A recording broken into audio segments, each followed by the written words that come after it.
Traguito para la inspiración.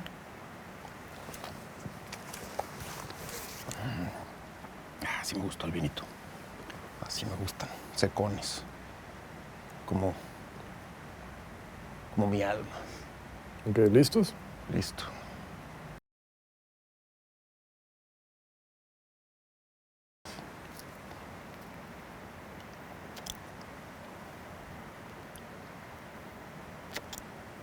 En esta noche lluviosa, Esta noche lluviosa vamos a platicar de los asesinos de Ernest Hemingway. Hemingway.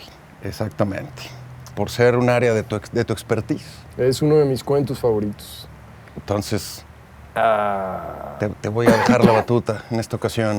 excelente. Y yo he tomado notas. En ese sentido va a ser un poco distinto este episodio. Traigo una tos tísica. Tú traes un puto cubano de hace 20 años. Un coiba que compré hace 20 años y No nos estamos pasando de listos de que Hemingway estuvo en Cuba y le gustaba Cuba. Simplemente tú tenías un cubano y queríamos darle un poco de atmósfera de cine negro a este episodio, exactamente. como pueden percibir. Y No pretendo acabármelo. Oh. Vamos adelante, pues. Los asesinos de Ernest Hemingway. Correcto. Acabamos de grabar un corto en el bosque. Es un corto narrativo. Que pronto estará disponible. Pronto estará disponible en la plataforma. Esperemos salga bien, parece que todo quedó bien. Hay una definitiva influencia de la técnica narrativa de Hemingway en aquel corto. Entonces ahora vamos a entrar en detalle en algunas de las cosas que me interesan sobre este cuento de Hemingway y que podrían conectar con aquel corto cuando salga en unas semanas, ¿va? Correcto. Ok. Yo creo que no es necesario hacer la sinopsis del relato. Es un relato bastante famoso. Probablemente si le diste clic a esto, ya conoces, has leído Los asesinos de Hemingway. Si no, te invitamos a que lo hagas primero y luego te avientes el show. Les dejamos la liga de cualquier manera ahí en el primer comentario para que... Sí, por ahí está gratuito en Ciudad Seba. Correcto. Es una traducción españolizada, bastante decente. A ver, primero, si quieres, hacemos la más breve, más sinopsis. Es un relato que sucede en un solo escenario. En un par de escenarios. Es uno y luego hay un salto hacia el final, ¿no? O sea, el personaje que se llama el Nick Adams. Sí. Cabe decir que Hemingway escribió varios cuentos donde aparece este Nick Adams y que se puede decir que es tal vez un trasunto, un representante del mismo Hemingway dentro de sus historias. Ok. Entonces Nick Adams va y busca al sueco, ¿no? En el hotel, quizás el hotel y el restaurante La Fonda. Sí, exacto. Que puede ser hotel o puede ser, me parece, una de estas casas correcto. de inquilinos. Sí. Boarding house, creo que le llaman, como sea. Pero básicamente todo el cuento transcurre en un solo escenario. Correcto. ¿No? Entonces, un tanto teatral en eso. Es un cuento, se tiene la idea de que Hemingway es un escritor de acción, es más o menos real eso. Pero este cuento no pasa nada. Es un cuento revolucionario en el hecho de que todo lo que pasa dentro del cuento pasa antes o después o afuera. Vamos a hablar de eso más adelante. Que supongo que le invita al lector a imaginar posibles escenarios de... Correcto. Es parte de la técnica. Ahorita vamos hacia eso. Okay. Más vamos a decir, todo pasa en un escenario que ahorita vamos a hablar de él. Hay unos cuantos personajes, hay un par de personajes siniestros. Hay otros que son como las víctimas de los siniestros. Hay una situación de espera, todo está a punto de pasar, nada pasa. Eso es el cuento, así de simple. Correcto. Por cierto, si no lo han leído, es un cuento de 10 minutos. Vale la pena que se lo zumben. Probablemente va a estar más largo este show. De todos modos esperamos no esté demasiado largo, pero probablemente va a estar más largo que la lectura del cuento. El cuento, casi sobra decirlo, es enormemente influyente, tanto en cine como en literatura. Y si no han leído el cuento, seguramente han visto películas o leído literatura, que puede ser literatura de crimen o no necesariamente de crimen, algún tipo de realismo moderno que tiene la influencia de este cuento seminal, ¿no? Muy bien, vamos adelante. Lo primero que apunté... ¿Con qué vamos a empezar? Con el escenario. Ok. La importancia del escenario, la importancia de elegir un escenario perfecto para el cuento. En este caso, una lonchería, ¿no? Correcto. Un restaurantito. Una especie de fonda. Una fondita americana. Bastante sencilla por el menú que platican. Parece ser un lugar para locales, para... De hecho, le dedican algo de diálogo a los contenidos del menú. Correcto. Y suena medio sabroso, de hecho. Bueno, la parte que no estaba disponible, el menú suena buena. Lo demás son sándwiches de huevo y tocino, ¿no? Es parte del humor del cuento. De que suena sabroso el menú, pero está fuera del alcance de los personajes que llegan antes de que se entregue la cena. Bueno, entonces aquí tengo apuntado.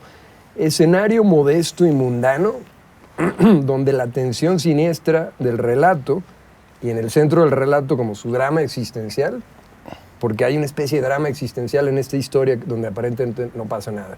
Correcto. Hemingway era muy bueno para escribir cuentos donde no pasa gran cosa, pero de alguna forma se resume el drama de la condición humana.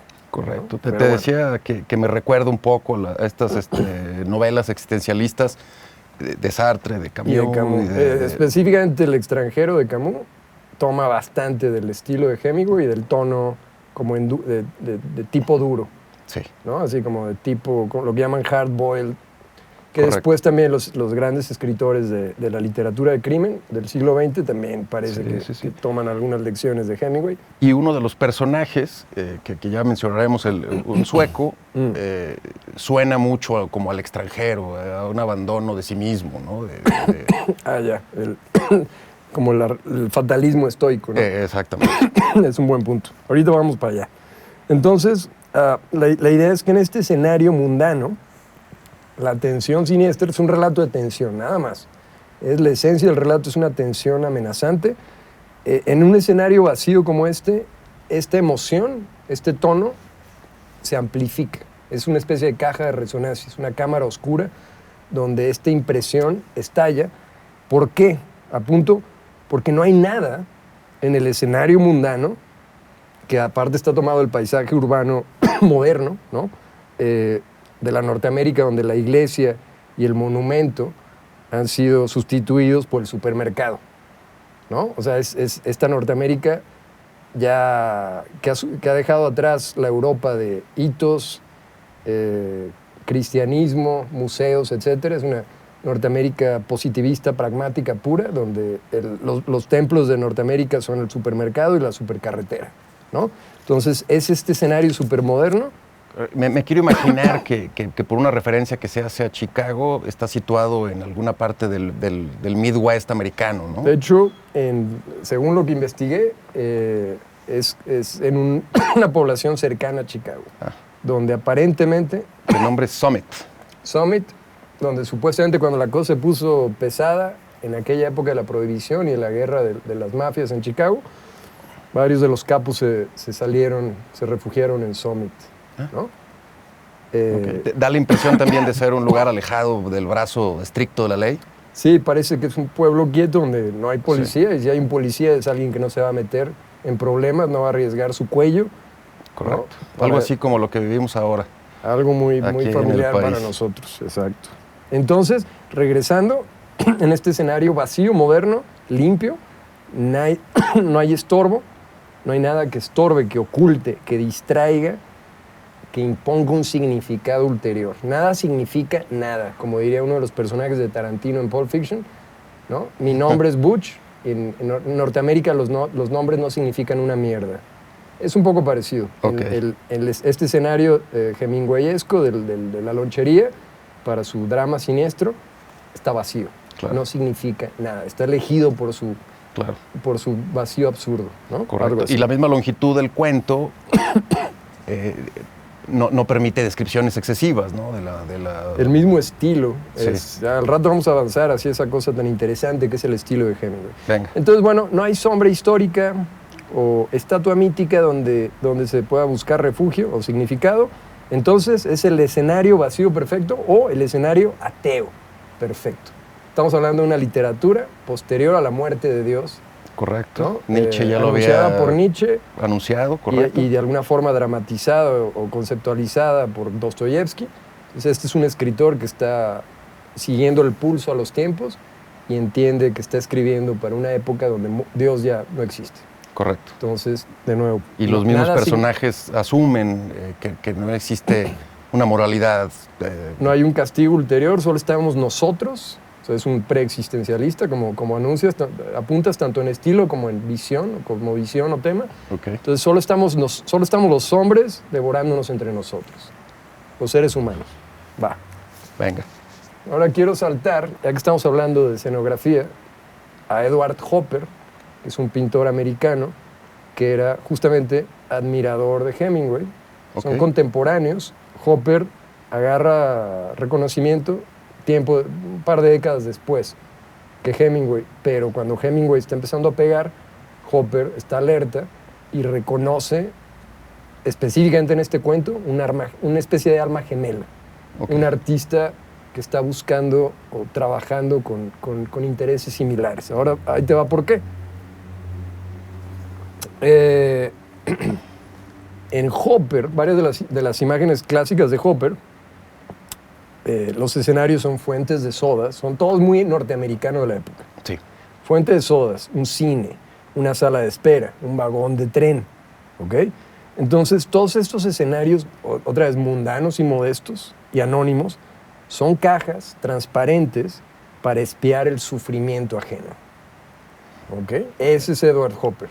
Es un pintor para estudiar la miseria de otros desde una distancia segura, pero alienante, ¿no? Y de alguna forma a veces sientes que cuando estás espiando la soledad y la angustia de los otros, tú mismo estás siendo espiado. Es una de las magias de Edward Hopper. Y algo parecido me pasa cuando estudio Hemingway. Siento que yo estoy siendo atrapado en el universo de Hemingway, ¿no? Y me recuerda demasiado a mi condición y a mi vida, a pesar de que hay tanta distancia entre yo y el cuento. Algo así. Bueno, entonces, hay un atolladero existencial en los escenarios de Hopper. Y en ellos, pues, aquí si me disculpan, me pongo un poco abstracto, imaginativo, porque me gusta mucho Hopper y me voy a tomar la libertad. Date vuelo. Entonces dice, en Hopper se sigue con la mirada a la misteriosa geometría que une a los personajes, siempre aislados, aun cuando están acompañados, porque es típico de Hopper, ves 2, 3 personajes que parecen estar conviviendo, pero que también parece que nunca se hablan. Es lo típico. Muchas veces ves algo que son matrimonios, parejas, pero te da esta sensación de que no han hablado en 1000 años, ¿no? Y de que están como engarrotados. Bueno, sí. También es parte de un efecto de la pintura, ¿no? El congelamiento. Sí. Bueno. Y en Hemingway sí se percibe que no hay demasiada familiaridad entre ninguno de los personajes, ¿no? Hay cierta poquilla familiaridad entre los locales. El Nick Adams, Sam. Sam es el cocinero. Sam es el cocinero afroamericano. El afroamericano, que en el cuento, en el original, le llaman el nigger. Ok. Porque Hemingway es un realista y así es como hablaba la gente en aquella época, ¿no? Correcto. Entonces está el dueño del... En la traducción le llaman negro. Negro. Que negro no es tan ofensivo. Pero en el original de Hemingway es nigger. Bueno, pero sí se refiere como a Sam el negro, ¿no? O sea, claramente está etiquetado de alguna manera. De acuerdo, ¿no? Pero creo que no vamos a entrar en delicadezas técnicas sobre si es ofensivo decir negro todavía. No tengo idea. Yo veo que todavía hay gente que dice negro, o sea, black, sí, y es permitido. Y también está la cuestión de que los negros cómo se autodenominan, no tengo idea. Sí. Vamos simplemente a anotar, en el original de Hemingway se le llama nigger. Okay. Es el nigger cocinero, ¿no? Correcto. Que hoy podría ser mexicano. Bueno. Hoy podría ser un dishwasher poblano. Exacto. Yo trabajé con varios dishwashers. Yo como dishwasher trabajé con otros mexicanos en Canadá. Entonces, sí, efectivamente. Entonces, que une a los personajes que están siempre aislados con los objetos del escenario y su psicología enterrada o latente. Aquí puede que suene medio complicado, pero a lo que voy es que la elección de objetos en Hopper como en Hemingway es muy importante, son muy precisos, y obviamente en Hopper más que en Hemingway, ya que es pintor, hay una especie como de elocuencia, hay una especie como de mirada inquisitiva, penetrante, hacia no el significado oculto de los objetos, sino el poder oculto de los objetos. Hopper le interesaba Freud también. Okay. Entonces, como que le interesa el tema de qué está latiendo detrás de una forma, por decirlo así. Entonces, muchas veces los objetos en Hopper tienen cierto tipo como de resonancia psicológica y parecen medio embonar, ¿no?, con el tema del cuadro, aunque sean objetos, de nuevo, de uso común, industrial, mundano. Una cosita para la catsup, un florerito, Un plato con huevos, con un sándwich de huevo. Un sándwich de huevo, un vato con una malteada, etcétera, etcétera. Pero todo parece tener ahí un poquillo de resonancia sexual reprimida. Ah, caray. Sí, sí, en Hopper, no en Hemingway. En Hopper, ok. En Hopper. Hopper es un tipo, Hitchcock le toma mucho a Hopper, este juego de la sexualidad oculta en los objetos de uso común, Okay. y cómo eso te puede ayudar a configurar una imagen tensa, misteriosa, algo así. Si las personas no están haciendo nada, los objetos están a punto de decir algo. Es un poco la idea. Bueno, entonces aquí ya me estoy yendo por Hopper. Sí. Entonces, ahí disculpen ustedes, pero tal vez esta sea la única oportunidad donde yo tengo que hablar de Hopper en este show y la voy a tomar. No, es toda tuya. Bueno, entonces seguimos en el cuento de Hemingway, como en los cuadros de Hopper. Espérame, ¿dónde estamos? Sí. Represión y tensión sostienen la imagen, o el edificio, o la narrativa. Represión y tensión son las claves. Claro. Va. Otra semejanza profunda entre cuadros de Hopper, como el más famoso, que es Nighthawks, que es una tienda a medianoche, una tienda que es también como una caja de muñecas, con un diorama, con paredes de cristal donde ves perfectamente como un escenario teatral artificial lo que está pasando adentro, y lo que está pasando adentro es nada. Es gente encorvada sobre sus asientos, pero tiene una profunda sensación de misterio y tensión. Bueno, entonces...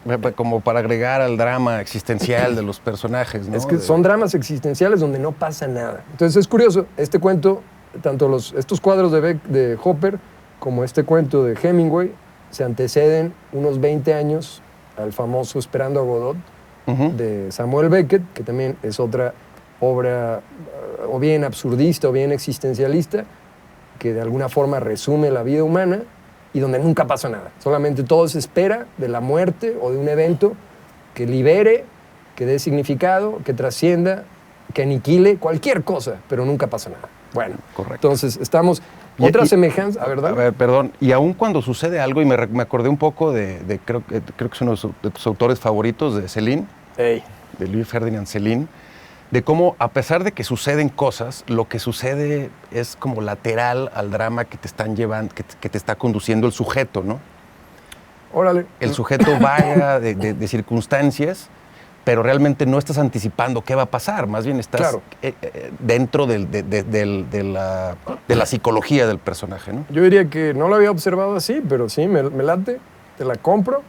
Puede haber una conexión en ese sentido entre, aparte de estilo y realismo y dureza y el amor por la vernacular, por el lenguaje de la calle, hay algo ahí parecido entre Céline y este cuento de Hemingway, que es eso de que la trama no importa. Particularmente yo estoy hablando del Viaje al fin de la noche, que es lo que conozco de Céline. Sí, sí. Pero es de que no importa tanto la trama, sino la realidad interna, la tensión, la psicología del asunto. Eso está muy bien, me gusta. Bueno, entonces, ¿dónde estaba? Otra profunda semejanza entre estos cuadros de Hopper y cuentos de Hemingway, como este de los asesinos, o otro de mis favoritos, que también no pasa nada y es brillante. Se llama Un lugar limpio y bien iluminado. Okay. Y nada más es un cuento que pasa también en mucho diálogo entre meseros en un bistrito. Okay. Y es un día en la vida de estos güeyes. Y es fantásticamente bueno y también es escalofriante sin que pase nada. Bueno, y es conmovedor de una forma rara. Bueno. Entonces, la semejanza está en la estrategia, y aquí vamos a algo que nos interesa a nosotros, de omitir más de lo que muestras. Correcto. Ahí te va. Sugerir posibilidades. Sugerir. Entramos a lo que le llaman la punta del iceberg. Cuando hablamos de Hemingway, se habla sobre prosa corta, telegráfica, pero se habla mucho sobre punta del iceberg, que no es estilo de prosa, es una estrategia narrativa. O sea, muestras la punta de la uña y sugieres que debajo hay todo un cuerpo, pero el cuerpo no lo muestras, lo omites. Correcto. Bueno, entonces, en el caso de Hopper, estamos hablando del silencio. O sea, en Hopper la esencia de el parecido con Hemingway está en el silencio de la pintura. Ahí te va, ¿qué es? El silencio es una de las posibilidades de la pintura. O sea, la pintura como arte te puede conectar con el mundo del silencio. Aquí me estoy poniendo un poquito... ¿Te refieres metafóricamente el silencio o literalmente ambos? Que parece una escena de quietud. Vamos a decir que ambos. Puede ser literal, la sensación de silencio, pero también vamos a decir el silencio de Dios o el silencio de no poder encontrar la solución, la salida, el significado. Ese silencio. O el silencio de ya no saber qué decir. Y simplemente te encuentras con pared, mudo. Ese silencio, ¿va? Entonces... en Hopper el silencio envuelve en misterio a los personajes y ayuda a restaurar en el mundo que los rodea, o sea, en la escenografía, un aire general de desconcierto. ¿Okay? Cada situación en los cuadros de Hopper es un atisbo, es un fragmento, es una miradita a una narrativa oculta que es imposible conocer o solucionar. Son cuadros agnósticos, vamos a decirlo así, ¿no? Okay. Somos extraños, cuando vemos Hopper, somos extraños, viendo gente extraña, extrañada de sí misma, por decirlo así, en profundo y silencioso aislamiento. ¿Ok? Amo a Hopper. ¿Se nota? Sí, se nota. Creo que ya llevas más de Hopper que de Hemingway. Lo siento. Ya estamos a punto de salir ya estamos a la mitad de mi ensayo. Okay. Hacemos narrativas alrededor de las imágenes de Hopper. Ofrecemos respuestas provisionales. ¿Ah? ¿Acaso para sentir menos el peso del silencio? ¿Va? Y lo que sea que es, sucede antes o después del momento congelado en la imagen. Y sucede, si es que sucede, afuera del cuadro, en las márgenes de la imagen, por debajo, por detrás, en algún nicho interno al cual no tenemos acceso. Esa es la esencia del arte de Hopper y que a mí me interesa mucho eso en el cine, en la pintura, en la literatura. Yo me arrodillo en ese altar, en el silencio, en el atisbo, en el fragmento que te sugiere muchas posibilidades, pero nunca llegas a solucionar nada. Claro. Va. Incluso la infinidad de posibilidades que te producen esos fragmentos, y yo estoy hablando más de Hemingway que de Hopper, la posibilidad de entender qué eventos previos o futuros pueden justificar esta escena. Correcto. Es parte del juego. Dices, ¿qué pasó antes? ¿Qué va a pasar después? ¿Quién es él? ¿Cuál es su motivación? En el caso de Hemingway, es una estrategia revolucionaria porque el realismo, vamos a decir, de 100 años hacia atrás, traído de Europa, o creado y dominado por los europeos, es un realismo omnisciente, donde la inteligencia del narrador flota por encima de situaciones y personas y conoce al dedil la psicología de sus personajes. Hemingway lo que dice es, no, borrón, no sabemos nada, no podemos saber nada, y de cualquier forma, aun si lo supiéramos, es mucho más interesante olvidar que lo sabemos y entrar a la cosa en silencio respetuoso, en silencio casi religioso, para que la imaginación se extienda, se expanda. Claro. Ese es el arte de Hemingway, ¿no? Claro. Por lo menos en sus cuentos, ¿va? Entonces, en Hemingway, el silencio, la zona omisa por debajo del iceberg, o de la apariencia del relato de lo que aparentemente está pasando, es tan importante como la poquísima acción, ¿ok? ¿Alguna vez has oído algún músico, un compositor que dice que los silencios son tan importantes como las notas? Por supuesto. Ese es un poco esto. Es tan importante lo que borras, lo que callas, como lo que haces que suceda. En este cuento no sucede nada, ¿ok? No, en el caso de este relato excepcional, es más bien pues, esperar. Ahora que haces la comparación con la música, se me viene a la mente un ritmo del relato bastante consistente.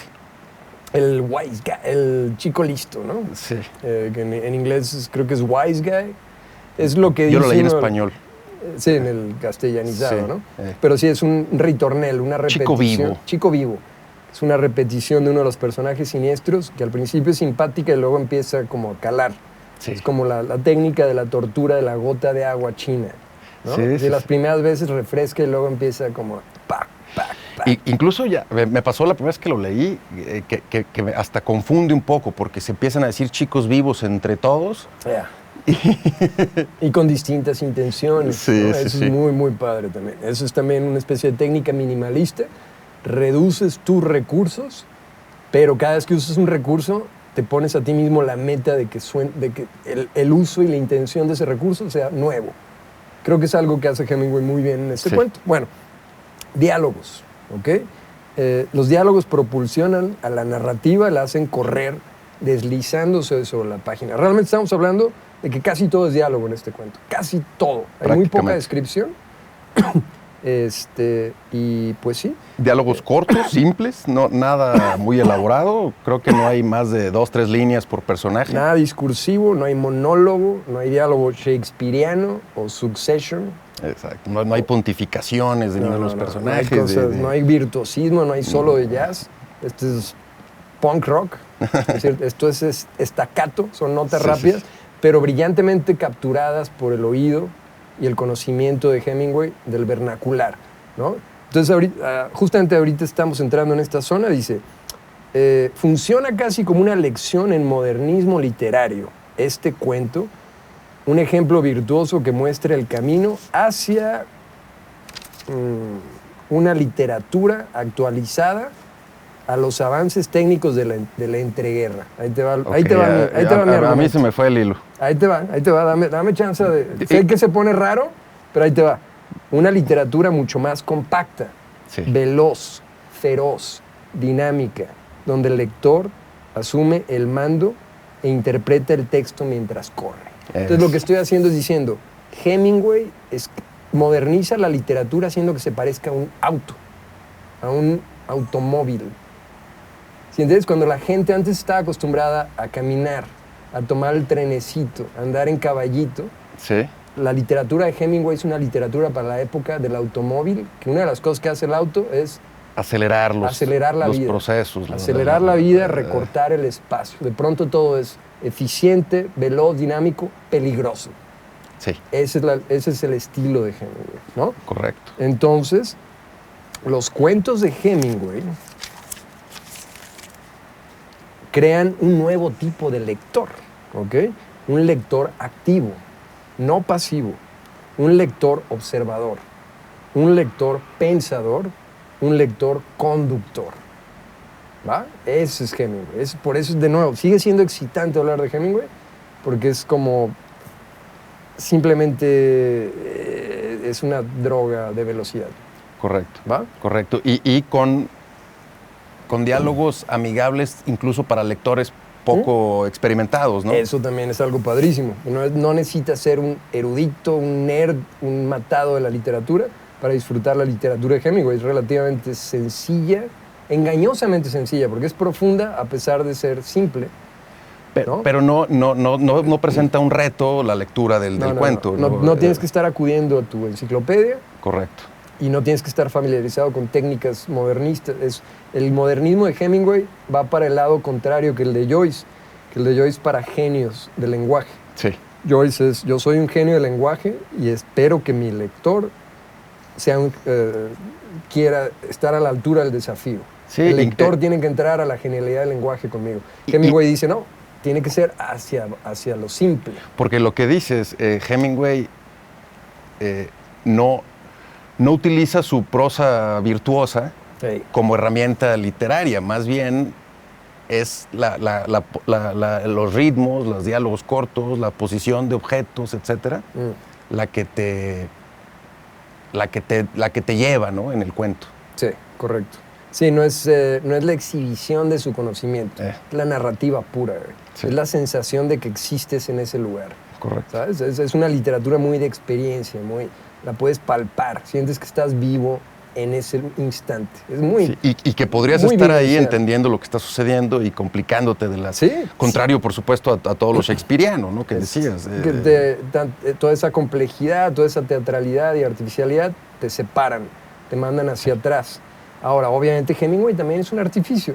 pero el genio de la ilusión de Hemingway es que te hace sentir que está sucediendo realmente. Sí. Y que estás metido ahí como si fueras un periodista, un documentarista o un miembro del elenco. Algo así. Bueno, Sí. ¿qué hace el diálogo? Esto me interesa en cuanto a lo que nosotros queremos hacer un poco con nuestra narrativa, que es, a través del diálogo solucionas casi todas las necesidades de tu relato. Ahí te va. Ya con esto casi acabamos, ¿eh? Con el diálogo haces caracterización, o sea, creas un personaje. Por la forma en que alguien habla, tú sabes cómo es esa persona. Ok. Correcto. Exposición, o sea, la información que necesita el lector para entender qué está pasando está en el diálogo. Arrecia la lluvia. Será señal de... Por ejemplo, ahorita acabo de hacer exposición ambiental en diálogo. Correcto. ¿Va? Ok. Acción. En este cuento es muy interesante. No hay acción, pero hay un chingo de diálogo, y entonces eso te da la impresión de que están pasando cosas. El relato avanza veloz, a pesar de que no pasa nada. ¿Cómo lo haces? Con diálogo casi jazzístico, sincopado. Rítmico. Rítmico, va. Tensión, suspenso. Este cuento es lo que llamamos escena de gato con el ratón. Si a ustedes les gustan las películas de Sergio Leone y de Tarantino, saben de lo que hablo, que son dos narradores muy, muy buenos para hacer estas escenitas de una persona tiene todas las cartas a su favor y el otro personaje está arrinconado y los dos medio saben cuál es la situación y solamente están haciendo el baile de cuándo te voy a chingar, ¿no? Correcto. Es ese tipo de tensión, suspenso, gato-ratón. Correcto. Va. ¿No te recuerda algo de Bukowski? Claro, Bukowski es súper heredero de Hemingway. De Hemingway. Nada más la diferencia es que Bukowski tiene otra personalidad, otros temas, pero es 100% un seguidor de la filosofía de composición, o de técnica, o de estética de Hemingway. Y que llevan la literatura al lodo de la sociedad, ¿no? Al lodo de la sociedad, del tiempo, de la psique humana, y que es muy refrescante. Yo diría que la principal diferencia es que Bukowski para mí es comedia. Es pesadillesco, es infernal, pero casi siempre es gracioso. Sí. Hemingway casi nunca es gracioso. Curiosamente, este es uno de los pocos cuentos de Hemingway que me hacen reír. Sí. Y es porque, de hecho, son muy simpáticos los matones. Exacto. Pero bueno, por último, retrato social. Ahí te va, esta está complicada. Retrato social, o sea, de la sociedad de una época, apuntado con precisión, ¿no? Como si estuviera haciendo un mapa de una región geográfica. Hay casi un periodismo documental en el nuevo realismo de Hemingway y el mecanismo en donde mejor se expone, y con esto acabo, es el diálogo de calle o vernacular. Correcto. La imitación precisa de los modismos, jergas y acentos que gobiernan sobre los personajes como una geografía del lenguaje. Correcto. Básicamente lo que estoy diciendo es, este hijo de puta escribe diálogo como un iluminado, ¿no? Y como una persona que no estaba viviendo en una burbuja académica, sino que experimentaba la vida. Como me recuerdo también un poco lo que decías a Burroughs, ¿no? De que todo el slang que trae Burroughs es... Lo absorbe Sí. en lo que tú dijiste en el episodio de Trump, la universidad de la calle, ¿no? O sea, la escuela de la vida. O sea, sí, seguro, los dos. Burroughs, de hecho, es estudiante maestro en literatura por Harvard. Uh-huh. Hemingway no sé qué estudia, creo que es periodismo.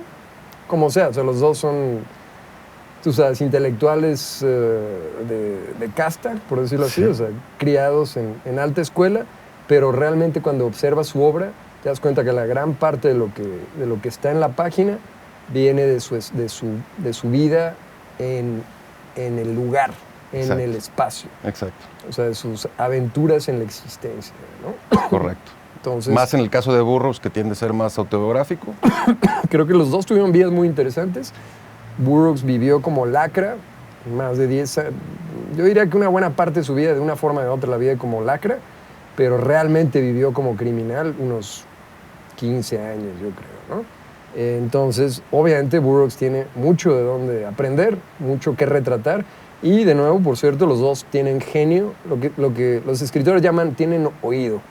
Sí. O sea, saben escuchar saben escuchar, memorizan, sintetizan, absorben y luego hacen la mímica, hacen Correcto. la imitación de la vida y cuando lo ves en la página sientes que está vivo y que te va a dar una mordida, ¿no? Claro. Y eso es todo. Eso es el tema. Seguiremos con la noche lluviosa y terminaremos de tomar O empezaremos.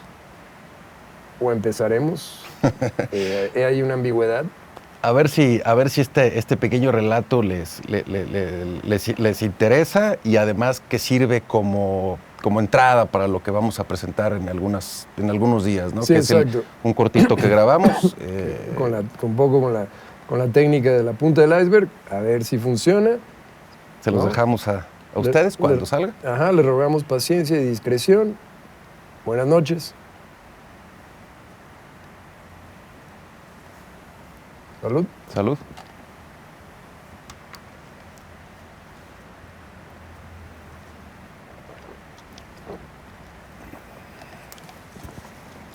Sale. Aquí sí hay de tomar, no como en las fondas de Hemingway. Exacto.